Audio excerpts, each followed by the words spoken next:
Capítulo 4. Iglesias muertas.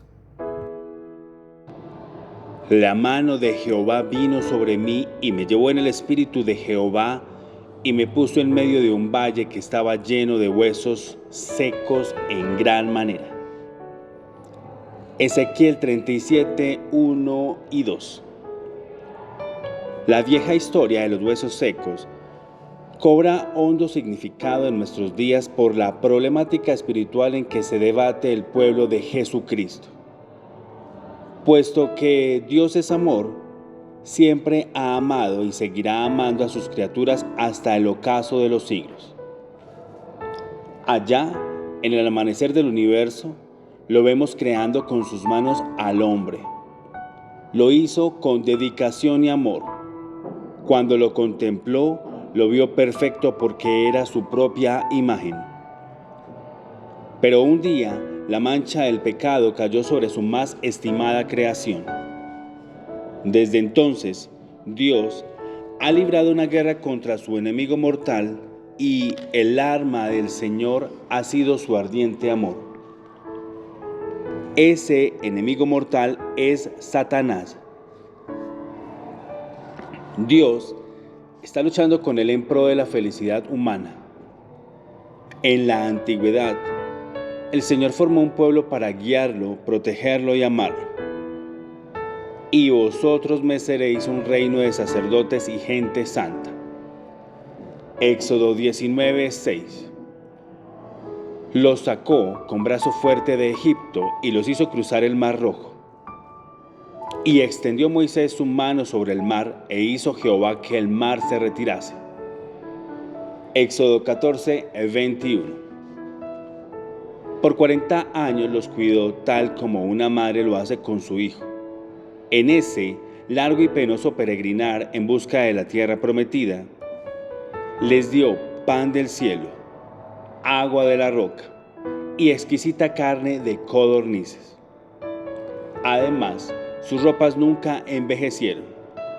Deuteronomio 8:4. Sin embargo, hubo brotes de insatisfacción y de rebelión, razón por la cual Dios les dijo que no entrarían en la tierra deseada. No verán la tierra de la cual juré a sus padres. No, ninguno de los que me han irritado la verá. Números 14, 23. Tomó para sí una nueva generación, los hijos de la anterior, y a esto les prometió aquel país de hermosas palmeras. Pero a vuestros niños, de los cuales dijisteis que serían por presa, yo los introduciré y ellos conocerán la tierra que vosotros despreciasteis. Números 14, 31.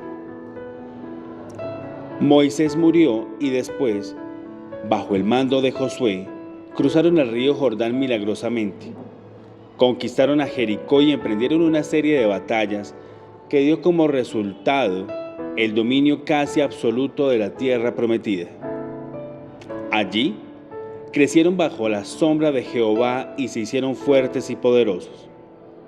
Pero un día la ingratitud oscureció la conducta de aquel pueblo, porque con el paso de los años, aquella generación fue revelada por otra que no conocía a Jehová ni la obra que él había hecho por Israel.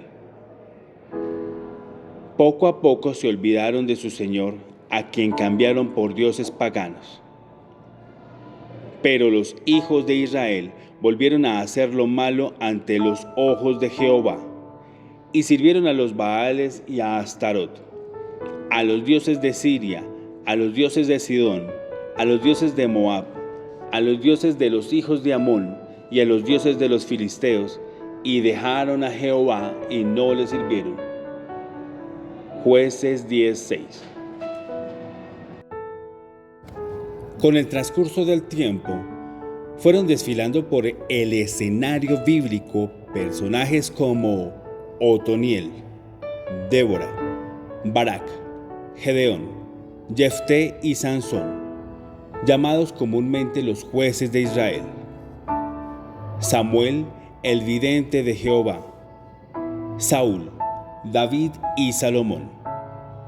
Los reyes: Elías, Eliseo, Isaías y Jeremías, los profetas. A todos ellos Dios les dio un mensaje de amor para su pueblo. Sin embargo, los israelitas lo rechazaron y por doquier fueron trazándose un camino oscuro y tenebroso con su conducta tan radicalmente opuesta a la esperanza de su Mesías. Se olvidaron de su Señor, pagándole con total indiferencia e ingratitud. Fue en esa ocasión cuando Isaías dijo: el buey conoce a su dueño y el asno al pesebre de su Señor. Israel no entiende, mi pueblo no tiene conocimiento. Isaías 1:3.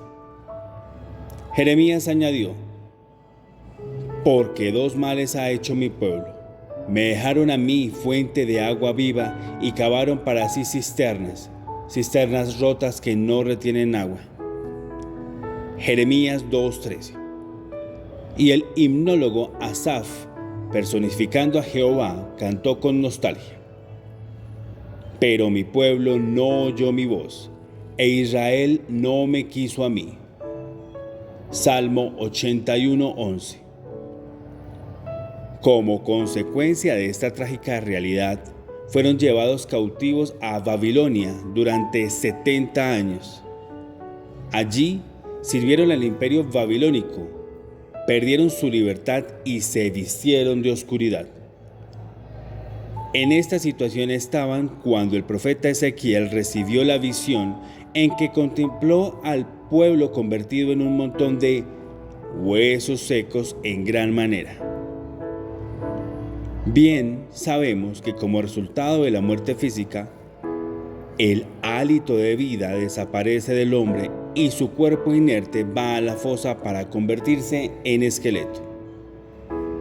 Pero en esta versión de significado espiritual, el profeta no los ve muertos, ni en estado de descomposición, sino que ve algo más.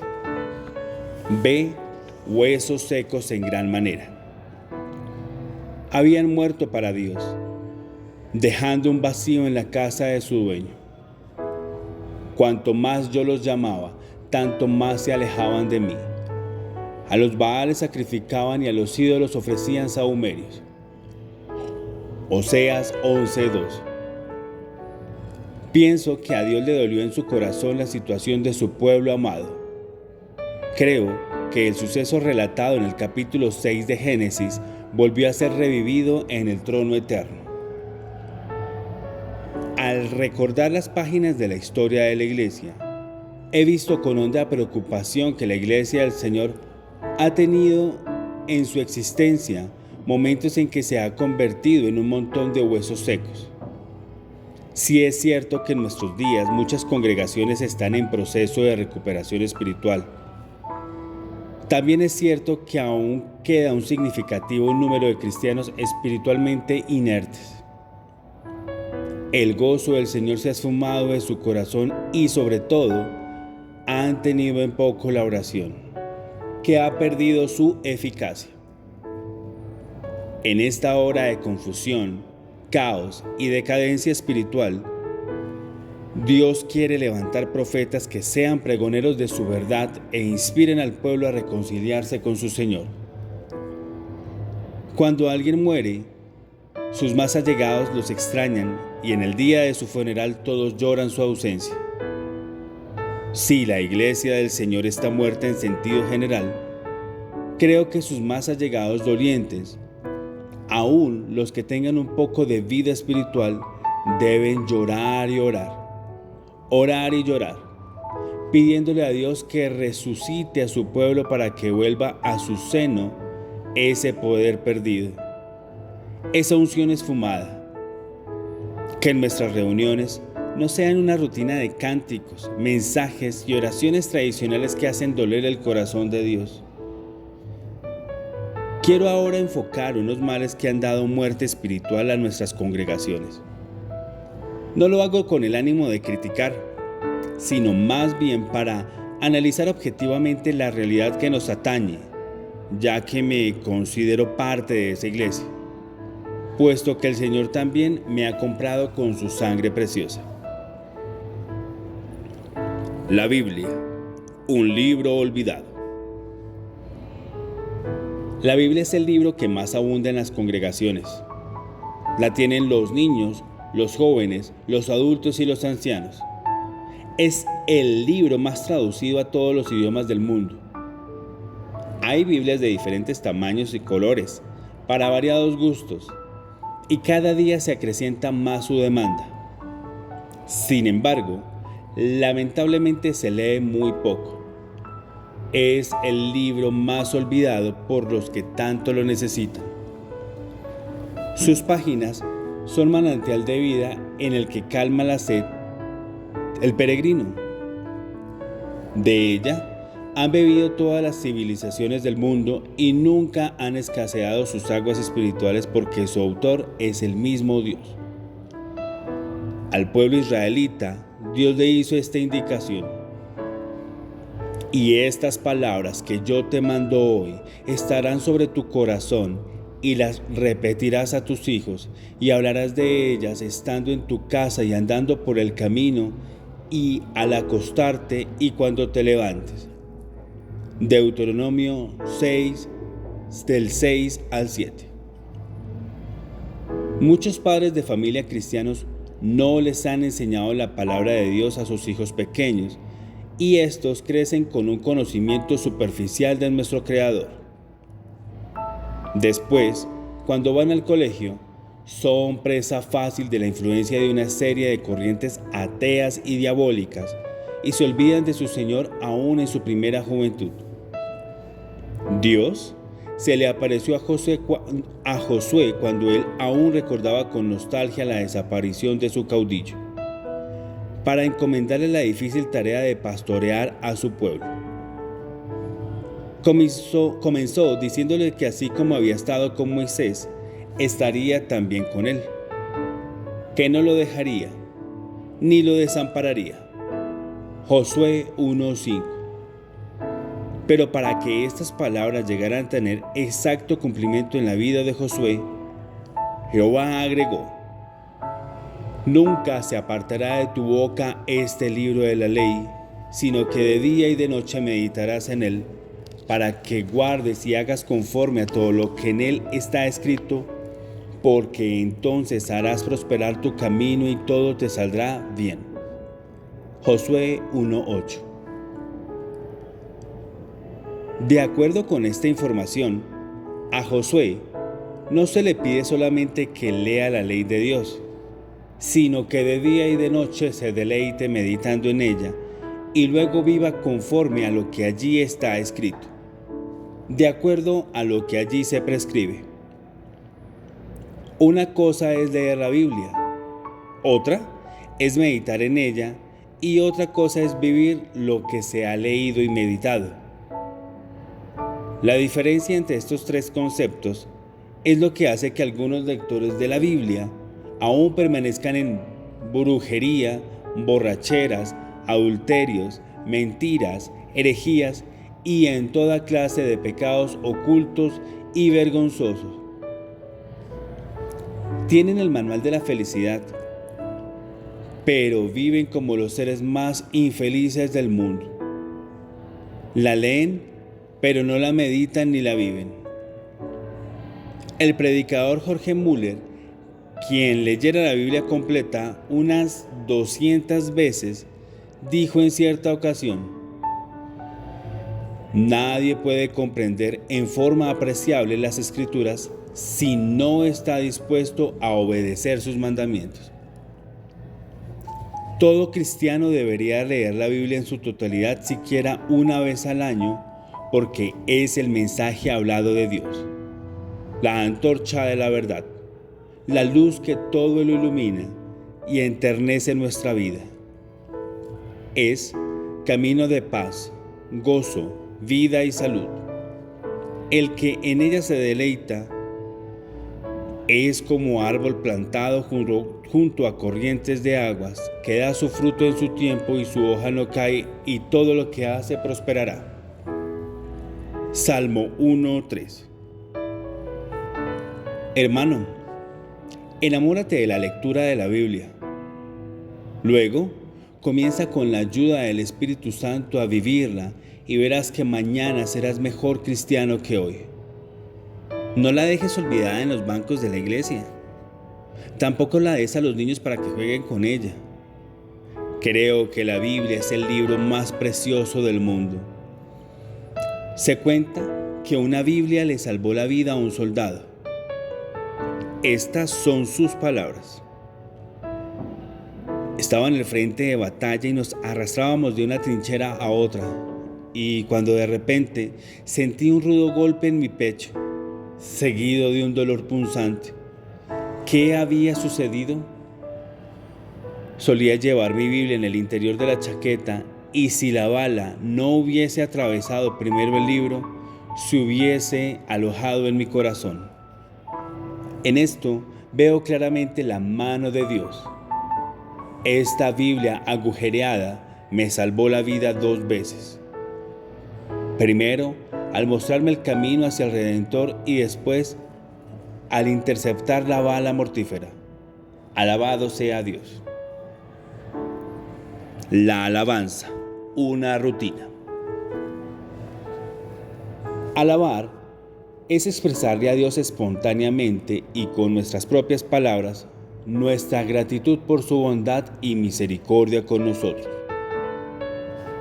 Solo tenemos que mostrarle nuestro agradecimiento y contemplarlo en su majestuosidad para entrar en la adoración. Entonces, con los ojos de la fe, podemos verlo sonreír y tocar serenamente nuestro hombro en señal de aprobación. Es en esa esfera espiritual donde el alma atribulada se quebranta, descansa en Dios y se enamora cada día más de su Señor. Pero la alabanza ha ido muriendo poco a poco en la iglesia del Señor. A veces se siente en los cultos el mismo frío de la muerte, como si cada reunión fuese un funeral en donde estamos dando el último adiós a los despojos mortales de Jesús. En las paredes del templo parece que se leyera: el Señor Jesús ha muerto. Esta congregación, en unión con su comitiva general, les da a ustedes las gracias por la asistencia a sus honras fúnebres. En nuestros tiempos, la alabanza ha perdido su eficacia. En lugar de traer la presencia de Dios, a veces solamente satisface nuestras emociones. Se usan las expresiones, las palabras y aún los cantos de forma mecánica, siguiendo una rutina acostumbrada. Con el cuerpo estamos presentes, pero con la mente estamos ausentes. A veces el Espíritu Santo desciende sobre algunos hermanos y mientras estos están henchidos de gozo y quebrantados ante la augusta y santa presencia de Dios, otros permanecen indiferentes. Hablan, critican, se salen del culto, mastican chicle y contristan de esta manera al Espíritu Santo con el cual fuimos sellados para el día de la redención. Efesios 4:30. La vida del cristiano debe estar saturada de una continua alabanza. Uno de los ejemplos más claros los encontramos en la vida de David. Él siempre tenía una palabra de gratitud hacia Dios en todo momento y circunstancia en que se encontraba. Cuando la alabanza se haga realidad en nuestras congregaciones, éstas dejarán de ser menos clubes de santos. La presencia de Cristo estará en cada rincón del templo, haciendo que apenas se entre se sienta un fuego sobrenatural por dentro. Muchos sentirán deseos de llorar, otros levantarán las manos como señal de entrega, y otros más con voz susurrante y en la quietud del pensamiento le expresarán a su Señor cuánto lo aman. Esta clase de alabanza nos transportará al mismo cielo y nos hará sentir los seres más felices de la tierra. Hermano, resucita esa vida de alabanza. ¿Tienes problemas? En medio de ellos alaba a tu Señor, a tu Dios. Cuando vayas al templo, alaba a Dios como si pudieras verlo, aunque tú no lo veas. Él siempre te verá. Cuando sientas que nadie te quiere y que las pruebas te oprimen, aún así sacrifica alabanza a tu Señor. Hebreos 13:15. El bautismo en el Espíritu Santo, una experiencia desconocida. La iglesia primitiva nació el día de Pentecostés, cuando 120 personas fueron llenas con el Espíritu Santo. El libro de los Hechos está lleno de historias emocionantes y entre uno y otro suceso se entreteje la experiencia gloriosa del bautismo en el Espíritu Santo. ¿Qué fue lo que produjo en Pedro y en los demás discípulos ese cambio que les hizo salir del anonimato para enfrentarse a los más arduos ataques del enemigo? ¿Qué fue lo que hizo en 50 años escasos que más de 3 millones de personas conocieran el mensaje de la cruz? ¿Qué fue lo que inspiró a esos hombres a penetrar en todas las esferas sociales con la predicación del Evangelio y llegar hasta la misma casa del emperador? Fue esa llenura del Espíritu Santo que tuvieron el día de Pentecostés.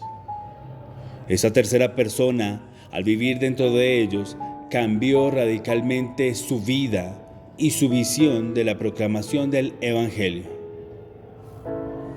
Fue esa real manifestación la que hizo de Pedro un hombre poderoso en fe, que se atrevió a decirle al hombre cojo de nacimiento: no tengo plata ni oro, pero lo que tengo te doy.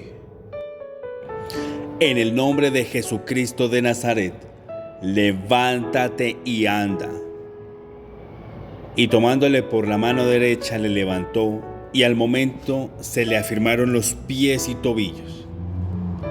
Hechos 3, del 6 al 7. Pedro tenía algo que dar: poder de lo alto, unción para obrar milagros, fe sobrenatural. Había pasado 10 días en el aposento alto en estrecha comunión con su Señor.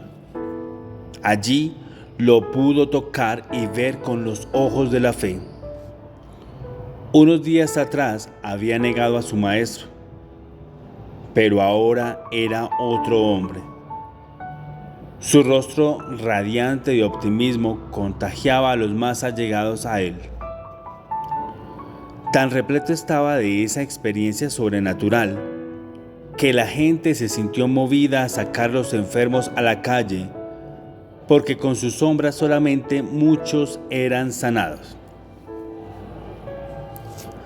Sacaban los enfermos a las calles y los ponían en camas y lechos, para que al pasar Pedro, a lo menos su sombra cayese sobre alguno de ellos. Y aún de las ciudades vecinas, muchos venían a Jerusalén, trayendo enfermos y atormentados de espíritus inmundos, y todos eran sanados. Hechos 5, del 15 al 16. Los siglos han pasado, y con ellos, tristemente, esta trayectoria espiritual que tuvo la iglesia del siglo I, en nuestros días, el bautismo con el Espíritu Santo es en muchos casos una experiencia desconocida y olvidada. Son muy pocos los hermanos que la han saboreado.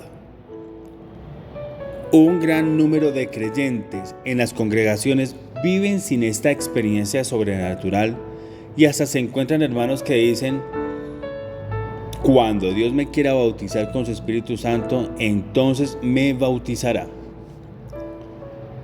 Pero según la Biblia, encuentro que nuestro Señor quiere llenar con su espíritu a todos y cada uno de sus hijos. No dentro de 6 meses o un año, sino desde el momento en que Él nos recibe como hijos. Pues si vosotros, siendo malos, sabéis dar buenas dádivas a vuestros hijos, ¿cuánto más vuestro Padre Celestial dará el Espíritu Santo a los que se lo pidan? Lucas 11:13. Cuando uno se convierte al Señor, el Espíritu Santo viene a vivir con el nuevo creyente. Pero cuando este nuevo Hijo de Dios recibe el bautismo en el Espíritu Santo, entonces la tercera persona de la Trinidad viene a morar en él, dentro de su vida. Muchos hermanos viven derrotados ante las adversidades de la vida. Hoy los vemos en las alturas celestiales y mañana descienden a las mismas puertas del infierno. No tienen un equilibrio espiritual que los haga estar siempre por encima de toda circunstancia. En lugar de ser vencedores, son vencidos. No conquistan almas para Cristo, sino que son conquistados por el mundo. No derrotan las tentaciones, vicios y pasiones. En cambio, son derrotados por la más pequeña influencia maligna. La razón de todo esto es que todo cristiano que aspire a llegar hasta el final de la jornada necesita el fuego del bautismo con el Espíritu Santo. En la parábola de las 10 vírgenes se puede ver claramente que aquellas que tenían aceite se fueron con su Señor, pero las que carecían de él, o sea, las que no tenían una vida llena del Espíritu Santo, solo escucharon las lacónicas palabras de Jesús: no os conozco. Mateo 25:12. Bien sabemos que el aceite simboliza en la Biblia la presencia continua del Espíritu Santo en nuestra vida. Esto significa que solo aquellos que cultiven una vida privada de comunión con Dios y se mantengan llenos del Espíritu Santo podrán aspirar a ser arrebatados cuando Cristo venga por su iglesia. Hermano, este llamado también es para ti. Dios quiere llenarte ahora mismo con ese fuego santo. Solo así, nuestras congregaciones tomarán otra nueva dimensión espiritual, en donde la vida de Dios sea real y palpable en cada creyente. Divisiones y contiendas. Una enfermedad crónica. El día de gracia que tuvo su alborada cuando Cristo murió en el Calvario y que tendrá su fin cuando Él venga por su iglesia, lo han recorrido millares de cristianos en cada generación. Algunos han coronado la carrera, otros se han quedado a la vera del camino. Dentro de esta iglesia que Cristo también llama mi rebaño, hay ovejas y cabritos. Todos se reúnen en el mismo lugar, oyen los mismos mensajes, reciben el mismo pasto. El mismo sol de justicia los alumbra, tienen el mismo pastor, cantan los mismos himnos, pero unos son ovejas y otros cabritos. La diferencia la establece el mismo Dios porque Él conoce la intimidad de cada hijo suyo. Las ovejas aceptan la corrección, buscan el calor espiritual de los demás, saben que todos en la iglesia nos necesitamos, oran y ayunan por la unidad en el pueblo de Dios. Están listas a ofrendar y diezmar aunque venga la tempestad, permanecen fieles a su Señor. Así fue la vida ejemplar del apóstol Pablo, quien dijo: ¿Quién nos separará del amor de Cristo? ¿Tribulación o angustia? ¿O persecución o hambre? ¿O desnudez o peligro o espada? Por lo cual estoy seguro de que ni la muerte, ni la vida, ni ángeles, ni principados, ni potestades, ni lo presente, ni lo porvenir, ni lo alto, ni lo profundo, ni ninguna otra cosa creada nos podrá separar del amor de Dios, que es en Cristo Jesús, Señor nuestro. Romanos 8, del 35 al 39. Por otro lado, los cabritos son aquellos cristianos a quienes siempre hay que exhortar con vara. Nunca se corrigen y aunque llevan algunos años en el Evangelio, todavía hay necesidad de darles leche espiritual. No pueden digerir la vianda. Viven llenos de celos, contiendas, disensiones, siguiendo el mal ejemplo de los corintios. Primera de Corintios 3, del 1 al 3. El apóstol Pablo también habla de los cristianos espirituales y de los cristianos carnales. Porque los que son de la carne piensan en las cosas de la carne, pero los que son del Espíritu en las cosas del Espíritu. Romanos 8:5. Luego añade en la epístola a los Gálatas: y manifiestas son las obras de la carne, que son adulterio, fornicación, inmundicia, lascivia, idolatría, hechicerías, enemistades, pleitos, celos, iras, contiendas, disensiones, herejías, envidias, homicidios, borracheras, orgías y cosas semejantes a estas, acerca de las cuales os amonesto, como ya os lo he dicho antes, que los que practican tales cosas no heredarán el reino de Dios.